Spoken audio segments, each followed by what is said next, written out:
Mga kwento ni Felmo.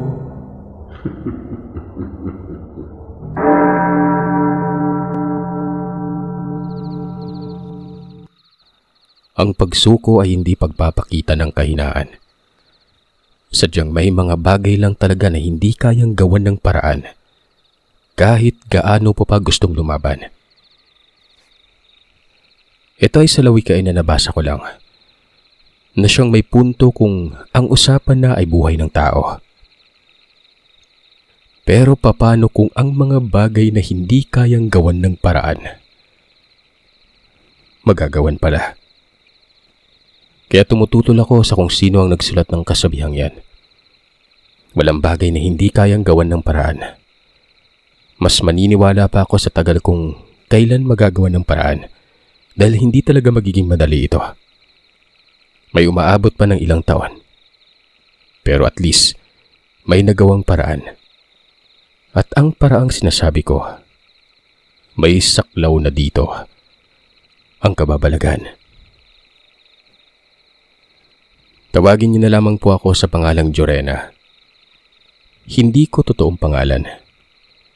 Tubong Cagayan de Oro, pero kasalukuyang nasa Leyte. May edad na ako ngayon, at ang ibabahagi kong kwento ay personal kong karanasan na siyang magbibigay linaw kung bakit lahat ng bagay kayang gawa ng paraan. Nasa 13 taong gulang ako ng mga panahon na yon. At sa edad na ito, dito ay natuklasan ko na may malalang sakit ako. Cancer. Cancer sa dugo. Stage 2. At malapit nang mag one-step level ng matuklasan ito. Siyempre, parang pinagsakluban ng langit at lupa ang mga magulang ko. Lalo't bugtong na anak lamang ako noon. May sakit kasi sa matres ang nanay ko. Cancer din yun, pero pinatanggal ang matres kaya naglaho ang kanyang sakit. Hindi naman kasi ganun kalala na matuklasan yon. Sabi naman ng doktor ay namana ko umano ang gene sa nanay ko. Ang taning ko ng mga panahon na yun, Sir Seth, taon na lang. Yan ay kung hindi ito lalabanan. Kung lalabanan ay posibleng tumagal pa ang buhay ko. Pero syempre, malaking gastos ito. Hindi kami mayaman pero masisipag naman ang mga magulang ko noon. Ginawa nila ng paraan. Lahat ng mga aparatos ata ay nadaanan ko na. Partikular lamang ito sa sakit na dumapo sa akin. Umabot ng 3 taon. Laban lang kong laban. Wala na akong buhok noon. Pero parang tanggap ko na din ang lahat. Sinanay kasi ako ng mga magulang ko na pangalanan na lamang nating sina Nanay Althea at Tatay Gador. Tumulong na rin yung mga kaanak namin ng mga panahon na yon. Nagtuloy-tuloy ang gamutan na para pang gusto ko nang sumuko. Naawa na ako sa mga magulang ko. Kumbaga, deserve naman nila magkaroon ng maginhawang buhay. Pero lahat ng atensyon ay nakatuon lamang talaga sa akin noon. Binuhay pa rin nila ako at patuloy sa paglaban. Marami nga ang nakapagsabi na matapang umano ako. Gawa ng ang pinakakalaban talaga ng mga taong may ganitong kalalang sakit, depresyon. At kapag nalungkot ka ng gusto ay maaapektuhan ang sistema ng katawan mo. Mas babagsak ang immune system mo. Dapat positibo lamang palagi. Kumain ng tama, tulog ng tama. Kumbaga, disiplina. Nung nasa 18 taong gulang ako, nagkaroon ng komplikasyon sa ibang parte ng katawan ko. Lalong-lalo na sa kidney. Patuloy sa pag-iinom ko ng matatapang na klase ng gamot nun. Dito, hindi ko na kayang lumabas at maglakad mag-isa. Naka-wheelchair na ako. Itong bahay namin sa Cagayan de Oro, pinagawa ng madadaanan ng wheelchair. Maliit lang naman ang tahanan namin. Karaniwang bungalow pero gawa sa semento. Panaka-naka nga lang ang mga kapitbahay sa amin kasi nga nasa liblib ito banda. Pero hindi naman yung tipong gubat talaga. Yun bang namamayanis sa lugar ang sakahan? Ito din naman kasi ang karaniwang pinagkakakitaan ng mga tao doon. Katunayan, ito din ang ikinabubuhay namin. Ang ibang bahagi ng lupain, naibenta na. Maging ang lupain na pinagmamay-ari ng mga kapatid ng nanay ko, naibenta na rin para lang itulong sa akin. Napakalaki ng utang na loob ko sa kanila. Di ultimo katiting, hindi sila nagbabayad. Mga 4 na ektarya ata lahat ng nabenta. Ang laki po para buhayin ako at bigyan pa ng pagkakataon. Pero yun na nga't nagkaroon ako ng komplikasyon. Hindi nagtagal, inilipat ako sa Dumaguete. Sa bahay naman ito ng kapatid ng tatay ko. Wala naman ang tumitira dito, gawa ng nasa ibang bansa na sila. Malaki din ang naitulong nito sa akin at patuloy pa rin sa pagtulong hanggang sa mga sandaling yon. Doon na ako sa Dumaguete ginagamot. At dito ako nagkaroon ng buhay na hanggang sa ngayon, nararanasan ko pa rin. Buhay na walang sakit. Malakas at masigla. Pero may kakaiba. Hindi ito himala. Hindi rin ito sinadya. Kung ano yon, ganito ang nangyari. Pinapasyal ako ng tatay ko sa kahabaan ng Siliman Road noon. Sa Tugas Piapi banda, patungong downtown. Madalas ito at may nakilala akong isang binata. Tingin ko'y katiwala lamang siya sa isang prestihiyosong pamilya. Kumakaway ito kapag napapadaan kami. Kinakawayan ko naman hanggang sa naaliw na ako sa kanya. Kalaunan, naging kaibigan ko siya. Pangalanan natin itong Limuel. Sinabi ko sa kanya na may sakit ako at malapit na ako mamatay. Pangiti-ngiti lamang ako noon. Hindi ko alam kung bakit tila nagkaroon ito ng malasakit sa akin. Binibisita niya ako. Dinadalan pa ako ng mga bulaklak. Bagay naman na ikinatuwa talaga ng mga magulang ko noon. Maging ako. Naisip ko nga na baka nililigawan ako nito. Na siya namang gustong gusto ko talaga noon. Kahit papano ay magkaroon o makaranas din ako ng pag-ibig bago ko pa ipikit ang aking mga mata. Sobrang bait ni Limuel. Pinapatawan niya ako. Tapos siya na minsan ang nagdadala sa akin sa may downtown. Nagtataka nga ako gawa ng marami siyang pera. Ayun pala, hindi pala ito katiwala. Inampon pala ito noong prestihiyosong pamilya. Iba kasi ang kutis niya. Maitim itong si Limuel pero may itsura po. Sobrang saya ko. Hanggang sa sinabi niyang nililigawan niya umano ako noon. Alam niyo Sir Seth, hindi ko na malayo na tumulo ang luha ko sa mga mata. Nakatitig ito sa akin at ang seryoso.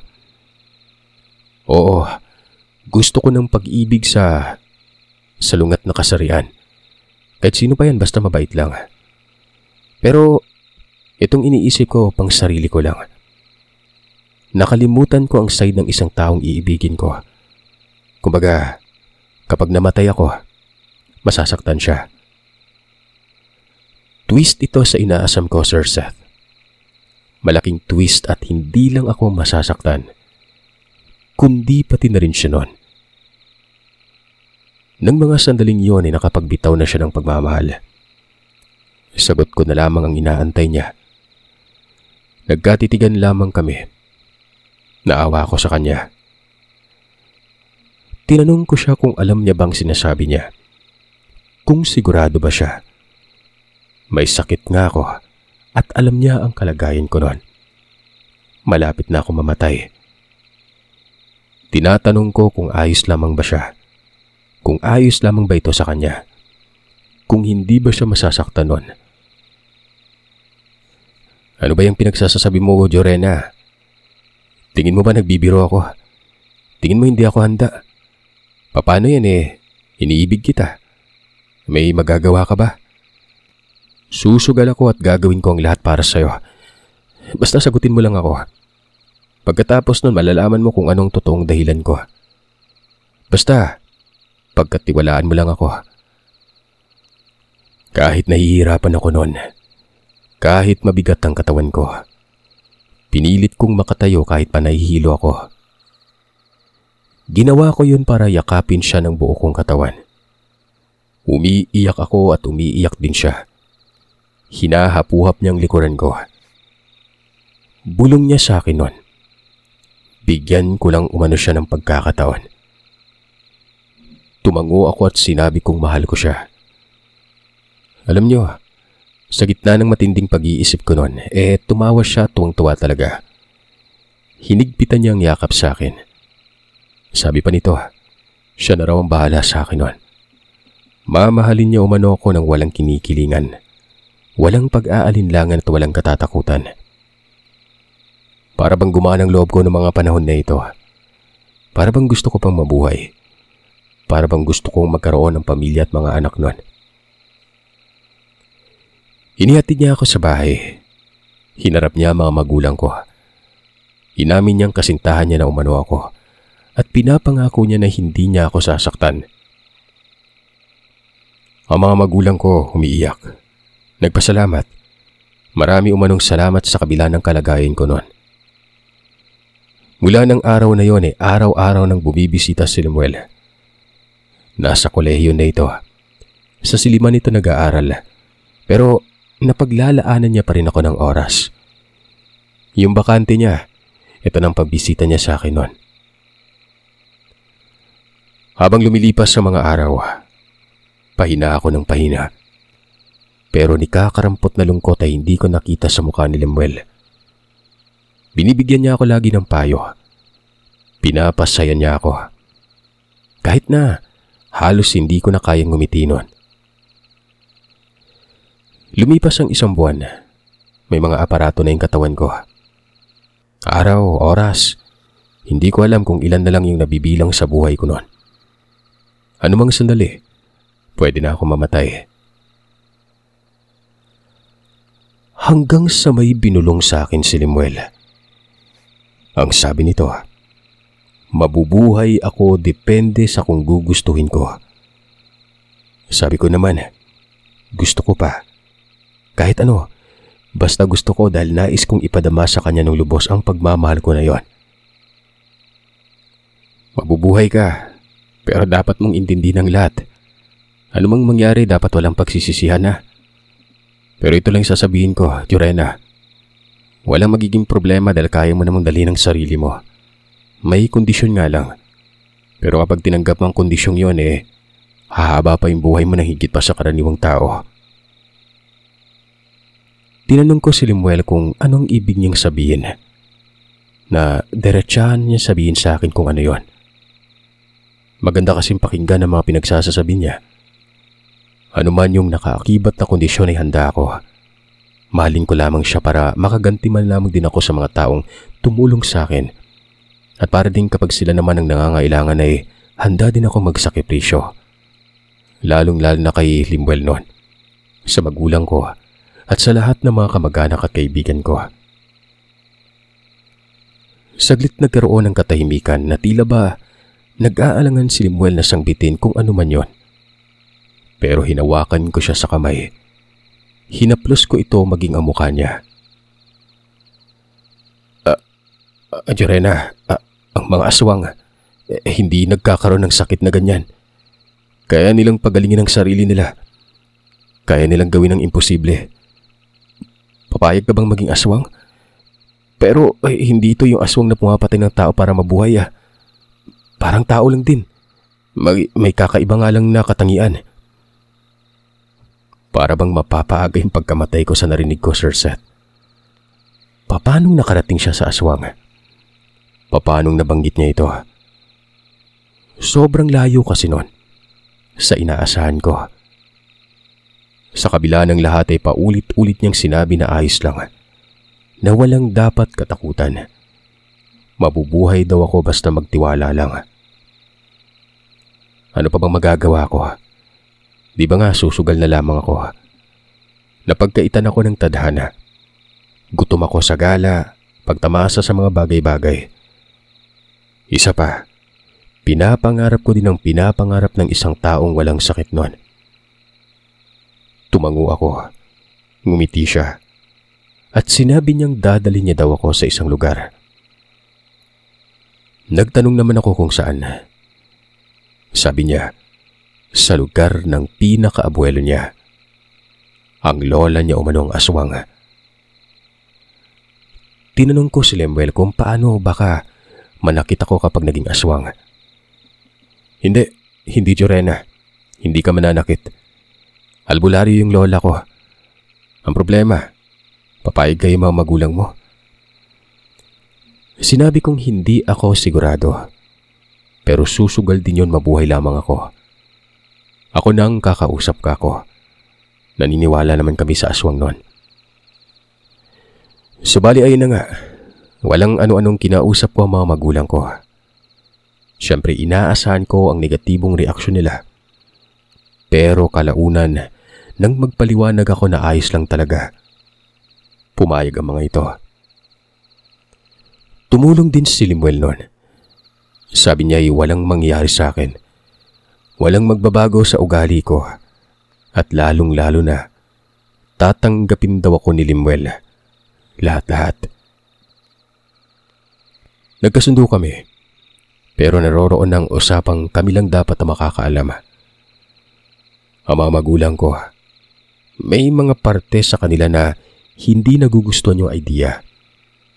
Pero naniniwala ako na mas lamang doon ang gusto pa nila ako mabuhay. Malayo ang lugar. Lumang vihar ang pinakyaw ng mga magulang ko. Hindi ko na lang sasabihin dito kung saan banda. Basta malayo talaga. Mga 4 na oras may git ang biyahe nun. Sobrang liblib at bihira lamang ang mga bahay. Buhat-buhat ako noon sa likod ni Lemuel. Alam kong hirap na hirap ito pero hindi ko man lang narinig na sinabi niyang napapagod na ito. Akyat baba kami sa bundok, tawid ng ilog at suong sa may hirap na landas. Sumatotal, 6 na oras lahat bago pa kami makarating sa maliit na nayon. Kitang-kita ko sa mga mukha ng magulang ko ang takot. Hindi sa mangyayari sa akin, kundi sa nakikita nila sa paligid. Kami lang ang pinagtitinginan nun. Yung mga tao pa parang galit. Mahina namang sinabi ni Lemuel na hindi aswang ang ibang nakatira. Lola lamang niya umanong aswang. At albularyo din ito sa lugar. Maliit na kubo yun na napapalibutan ng iba't ibang mga puno. Para bang inaasahan na ng lola niyang pagdating namin. Gawa ng nakabungad kaagad ito sa may harapan ng bahay. Nagtanong ako sa kung nasaan na ang bahay mismo nila Lemuel pero hindi to. Nasa ibang lugar daw sila. Yung mga kapatid niya na lang ang naroroon. Dahil nga patay na ang kanyang mga magulang. Medyo kinabahan ako. Naiisip ko kasi na baka aswang ang mga magulang niya kaya pinatay. Tinanong ko talaga yun kasi nababagabag ako eh. Doon ko nalaman na sa isang trahedya daw namatay ang mga ito. Itong lola ni Lemuel ay pangalanan nating Lola Kika. Sinuri ako na parabang magaling na doktor. Sinabi niyang sobrang lubha na umano ng sakit ko noon. Katunayan, baka hindi na daw ako abutan ng mga susunod pang mga araw. Pinasok ako sa loob ng bahay. Ito namang mga kasama ko sa labas lang, maging si Lemuel, sa labas lamang din yon. Hapon na at medyo madilim na rin ang lugar. Nag-uusap pa kami ng matanda. Matapang umano ako at yun lamang umano ang dapat. Pinaliwanag niya ang pagiging aswang, lalo na sa uri nila. Edad umano ang basihan. Kusa umanong lalabas sa katawan ng binhi ng aswang kapag gusto na nitong tumira sa bagong katawan. At kadalasan sa aswang bago pamamatay ay nasa mahigit 100 ng edad. Pero kung gusto ko daw magpahinga ng maaga, nakadepende yun sa akin. Ililipat ko lamang umano ang binhi para walang maging problema. Dahil kapag hindi malipat, yung aswang na mabuti ay mananalasa umano. Magiging amaranhig daw yon. Walang diwa, walang takot at walang puso. Sa makatwid, parang zombie. Nagtanong ako sa kung anong binhi ba ito. At ang sabi niya, binhi ng pagiging aswang. Tinitingnan niya ako ng maigi nun, mata sa mata. Sobrang seryoso na mukha niya. Itong apo ko, dumulog sa akin. Sinabi niya ang problema niya at ito na ngayon, na malapit ka na daw mamatay. Kung may magagawa ba umano ako para gumaling ka dahil kilala niya naman ako na manggagamot. Baka umano may pag-asa pa. Mga 4 na buwan nang nakalipas ito. Kaibigan ka daw niya at naawa siya sa'yo. Napatulala ako nun. Kung ganun pala, nung hindi pa naging kami ni Limuel ay binabalak niya na akong tulungan. Napaluha talaga ako. Isipin niyo, pati siya ay gumawa ng paraan nang hindi pa kami ganun kalapit sa isa't isa. Nagpatuloy sa pagsasalaysay ang matanda nun. Ayon dito, wag umano akong malungkot dahil mabubuhay daw ako nun. Dagdag pa niya, sapat naman umano ang edad niya. Nilinaw niya rin sa akin na apo niya sa tuhod si Limuel. Pero lahat ng mga apo niya, ito lang daw si Limuel ang malapit sa kanya. Hindi takot at katunayan. Mahal pa umano siya nito. Napakabuting tao daw ni Limuel. Bagay na deserve daw nito ang isang regalo. Regalo para maging masaya. Tinanong ko kung anong ibig sabihin ni Lola Kika. Parang lumalabas kasi Sir Seth na ililipat niya ang pagiging aswang niya sa akin. Natakot ako dahil nga ang kapalit naman ito ay buhay niya. At yun na nga totoo pala ang naging hinala ko. Nailabas ko na ang binhi, Iha. Inaantay ko na lamang ang pagdating mo. Matagal ko nang inilabas ito. Noon pang araw na nanghingi ng tulong sa akin ng apo ko. Pinigilan niya ako kasi mamamatay ako pero masaya ako. Masaya ako kapag ang kapalit ay kasiyahan ng apo ko. Napakapalad ko sa kanya. Alam mo, ipinagtatanggol niya ako, gaya ng pagtatanggol niya sa'yo. Ay nako, naluwa ko ng binhi at ang hindi ko na pwedeng ibalik ito sa katawan ko. Sa oras na mapasayo ito'y, alagaan at mahalin mo ang apo ko. Magmahalan kayong dalawa. Alam ko namang aalagaan ka din niya. Tanggapin mo ang buhay ko. Ibuka mo ang palad mo. Hindi ko alam ang gagawin ko. Hindi ko alam kung susundin ko ba siya. Bakit ganito? Bakit ganito sila kabait sa akin? Sadya nga bang totoo ang himala? Pero hindi.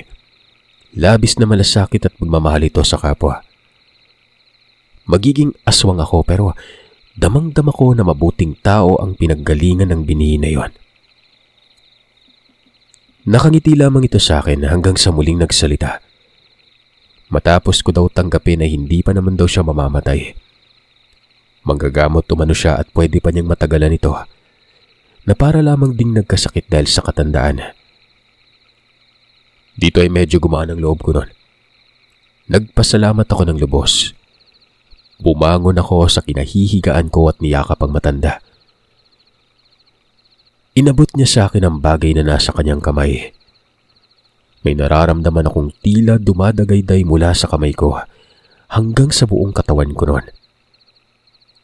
Pagtingin ko sa palad ko, nanlaki ang mga mata ko. Wala naman yung bagay doon na nakita kong galing sa kanya. Kaya nagtanong ako kung nasaan na ito. Hindi mo na makikita ang binhi, Iha. Nasa katawan mo na. Nalipat ko na sa iyo. Hindi ito yung binhi ng aswang na nilunok. Hindi naman ako balbal eh. Kubot ako. Kaya nga kaya ko manggamot. Naway maging maligaya ka at matamasa mo na ang buhay na ninanais mo. Mag-iingat kayo ng apo ko. Humayo kayo. Humayo ka. Makakalakad ka na ng maayos. Magiging malakas ang pakiramdam mo. Magiging malakas din ang pang-amoy mo. Ito lang ang kahibaan ng kubot. Kaya nilang dalhin ang sarili nila, maliban na lang kapag nagalit ng husto.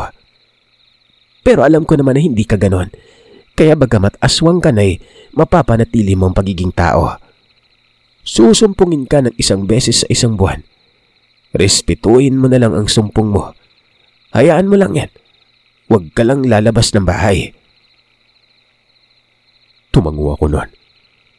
Sa maniwala man kayo o sa hindi, Sir Seth, gumaan ang pakiramdam ko. Sobrang sarap ng hangin. Hindi na ako nahihilo.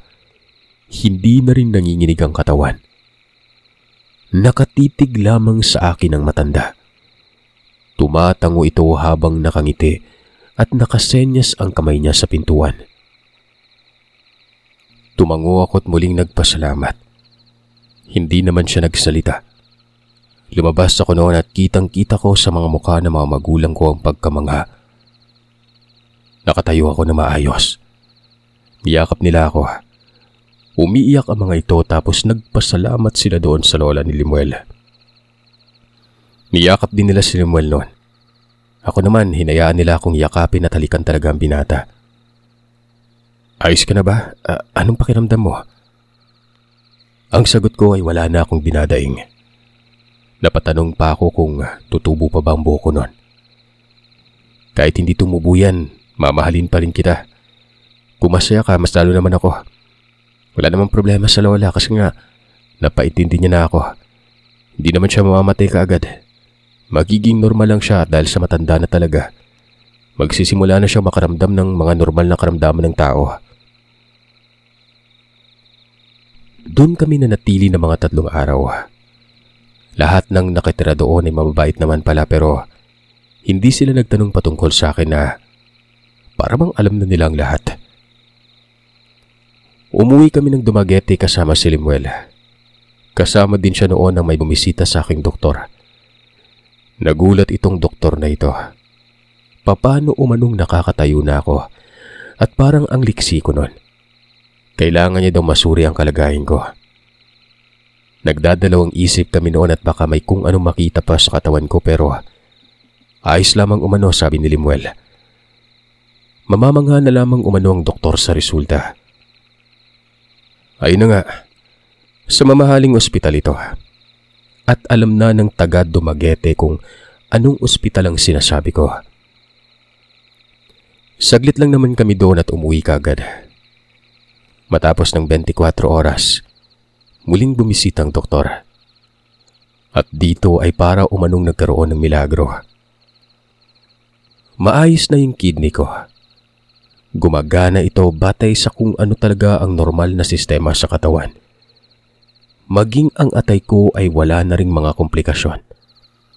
Yung pancreas ko, wala na umanong mga bato. Para bang natunaw na lamang daw yon. Maayos ang dugo ko. Timbang na timbang ang platelets. Sa madaling salita ay wala na akong sakit noon. Natuwa ako gawa ng kinumpuni ng pagiging aswang ko ang lahat ng diferensya.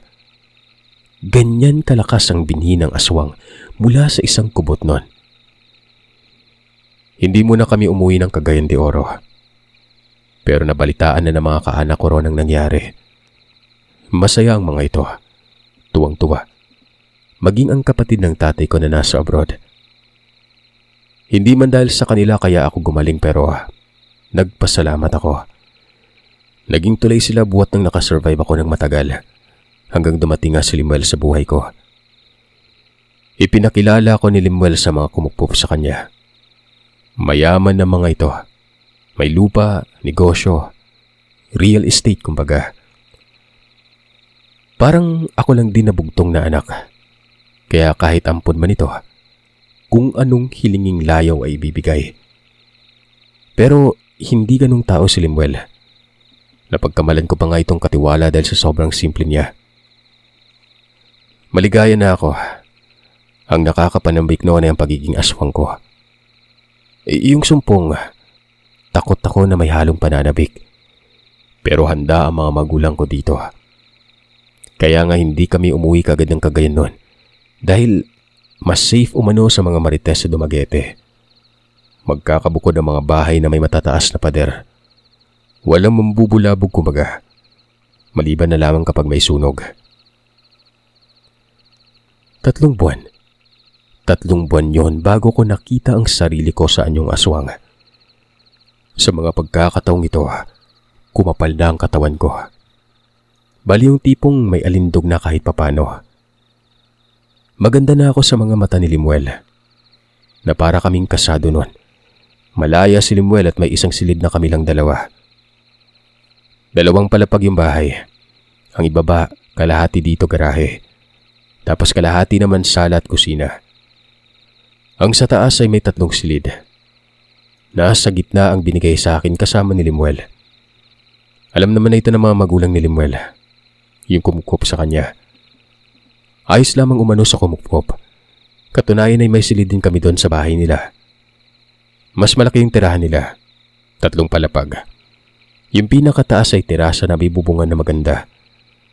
Tapos marami ang tanim dito ng orchids noon. Mula sa kalsada, nasa unahan ito ng konti. Bali looban yon. Ang mga nararamdaman ko noon ay matinding pagkauhaw. Tapos para bang nabibing ako. Ang sakit ng ulo ko tapos ang init ng katawan ko. Naroroon si Limuel. Sinabi niya sa akin na ang unang sumpong daw ay tinatawag na yanggaw. Huwag umano ako matakot dito dahil natural lamang yun sa aswang. Sabi ko naman sa kanya baka mangagat ako nun. Kaya pinalabas ko siya sa silid. Pero nanatili ito sa tabi ko. Hindi ko alam na nakalikha na pala ako ng ingay noon kaya napasilip talaga ang mga magulang ko. Nagtanong ito sa kung anong problema. Malalim na kasi ang gabi at sa naalala ko ay pasado 11:00 na noon. Sinusumpong na po siya. Ako na po ang bahala. Sambit ni Limuel. Napatakip pa ng bibig si nanay. Si tatay naman noon ay lumapit sa akin tapos sinabing, kaya ko ba daw ang sarili ko? Sagot ko naman ay hindi ko alam gawa ng unang sumpong ito. Kung isipin, parang walang problema. Usaping aswang na yan pero sa nakikita ko ay para bang normal lamang ito. Walang nagpapanik sa kanila. Ako lang ata. Naganda pa ng maitatali ang tatay. Kumot ito tapos pinagbugkos niya para humaba. Kapag tinali niya daw yon, hindi ako masasaktan gawa ng tela. Hindi naman umimik si Limuel. Hanggang sa bigla na lamang nagdilim ang paningin ko. Patay sindi ang paningin ko, Sir Seth. Para bang dinudukot ang sikmura ko. Mula lalamunan hanggang sa bituka. Parang may kakaiba dito. Tapos ay hindi ko maintindihan kung bakit hindi ko makontrol ang sarili. Nag-unat ako ng kamay na hindi ko naman naiisip yon. Hanggang sa nakita ko na lamang na nataranta na sila tatay. Yung tipong sobrang nasindak ito. Si Limuel ay ganun din. Sumalampak talaga ang katawan niya sa gilid ng aparador. Nakita ko na lamang yung buhok ko, Sir Seth. At syempre, ang unang tanong ko ay papanong nagkaroon ako ng ganong kahabang buhok. Oo at tumubo naman na ito pero maikli pa lang. Pero sa mga sandaling yon, humaba hanggang dibdib ito. At ang iba ay lumulutang na parabang may sariling buhay. Diyos ko anak, kapangit mo naman. Teka, Jorena, kilala mo ba ako? Tumabi ka naman dyan, Althea. Kitang natatakot na ako eh. Nanunulak ka. Anak. Nakoy, si tatay ito. Limuel, parang hindi tayo kilala eh. Tingnan mo, ang sama ng tingin. Anak, Jorena, wala namang ganyanan. Tatay mo ako eh. Napahagakak ako ng tawa nun. Nanibago ako kay tatay. Yun pa lamang ang unang beses ko siyang nakitang nakakatawa talaga. Inaabot-abot pa ako nito. Hindi naman ako nagsasalita noon. Pinagtripan ko. Lumundag ako noon sa may sahig. Tinitigan ko si tatay. Hanggang sa hindi na talaga ako nakaatim noon na para na kasing magtatakbuhan sila. Lalo na si Limuel. Nakasuksok na ito at nagtatago sa gilid ng aparador. Sabi ko, biro lang. Ako pa rin to. Tinanong ko si tatay kung aswang na ba ako. Salamat naman. Nagsinungaling ako, pasensya na. Ayoko kasi maapektuhan ka. Yun din naman kasi ang sinabi sa akin ng lola na huwag ipaalam kung anong mangyari kapag aswang ka na. Lalo kung anong kalalabasan sa unang sumpong. Pero nagpapasalamat ako dahil ayos ka lang pala. May magkakaiba daw resulta yung iyong gawin. Posibleng hindi kontrolado. Posibleng kontrolado. Kapag hindi daw kontrolado, yun ay magiging sumpong sa panghabang buhay. Naihiya ko, Jorena. Teka, sigurado ka ba dyan? Yayakapin kita. Sambit ni Limuel. Sinabi ko sa kanya na tingnan niya na parehas na sila ni tatay. Sinabi kong ayos lamang ako noon. Kilala ko sila. At kung pwede ko bang makita ang sarili ko sa salamin. Walang ano-anong tumakbo si tatay at ginuyod ang salamin na halos kasyang isang tao. May gulong pa ito at pwedeng baguhin yung orientation. Maging ako ay natakot sa sarili ko. Sobrang pangit talaga, Sir Seth. Ang baho pa ng hininga ko noon. Tapos matulis sa mga pangil ko. Yung pangil ko ay tumubo na para bang vampira. Purong itim ang mata ko. Ang pisngi ko'y naglalabasan ng mga ugat na para bang nagkulay pasas yon. Makinang ang mga ito. Kinapa ko pa ngayon at medyo matigas. Humaba din ang baba ko. Parang sasayad na ito sa dibdib ko. Basta malaki ang bibig ko nun. Ang kamay ko naman ay nangungugat. Normal lang ang kuko ko. Mahaba din naman kasi ito kahit hindi pa ako sa anyong aswang nun. Medyo tumangkad ako ng konti. Naging magkaparehas na kami ng tindig ni Limuel. Matapos noon ay nakita ko ang nanay na papalapit. Umiiyak at yumakap. Gumanti naman ako ng yakap pero nagreklamo siya gawa ng medyo may amoy daw ako noon. Mabaho. Akala ko itatagal yun hanggang madaling araw pero saglit lang naman pala. Mga 1 oras lang ay dama ko na umiikli na ulit yung buhok ko. Pero natuwa ako sa pagbabalik ko sa anyong tao noon. Gawa ng yung buhok ko, hindi na yung tipong baby hair. Nagmukha na akong babae. Makapal. Napaluwa pa nga ako noon. Namiss ko yung buhok ko. Ikaw ba naman yung dumaan sa chemo, di ba? Bagamat buhaghag pero maayos naman ito. Alam ko din na haba pa ito. Hanggang tenga ko na kasyang haba noon. Para bang yung artista sa Hollywood na si Halle Berry. Ganun lang. Maganda pala ako kahit papano. Matapos noon, ang laman ng isip ko ay tubig. Uhaw na uhaw ako na siya namang mas lalong nagpatuwa kay Limuel. Dahil hanggang doon lamang ang sumpong ko. Hindi daw ako ginugutom noon. Nagtuloy-tuloy ang lahat. Kada buwan akong sinusumpong. Minsan ay lumalabas ako. Minsan tinutulog ko na lang. Nagugulat pa nga si Limuel kasi nga hindi ko pinapaalam sa kanya na sinusumpong ako at nakayakap siya sa akin. Normal na normal. Ang libangan ko noon ay pagbabasa. Nagpa-tutor din ako. Sa tulong na rin ito ni Limuel. Nagbayad siya ng guro habang ito namang si Limuel ay nagpatuloy sa kolehiyo hanggang sa nakapagtapos siya sa kursong medtech. Ilang taon lang ay nagpakasal kami.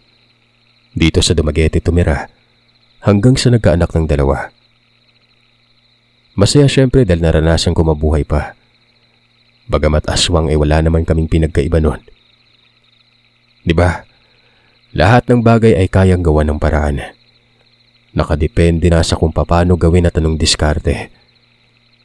Pero para sa akin at base sa karanasan ko, magagawan talaga ng paraan.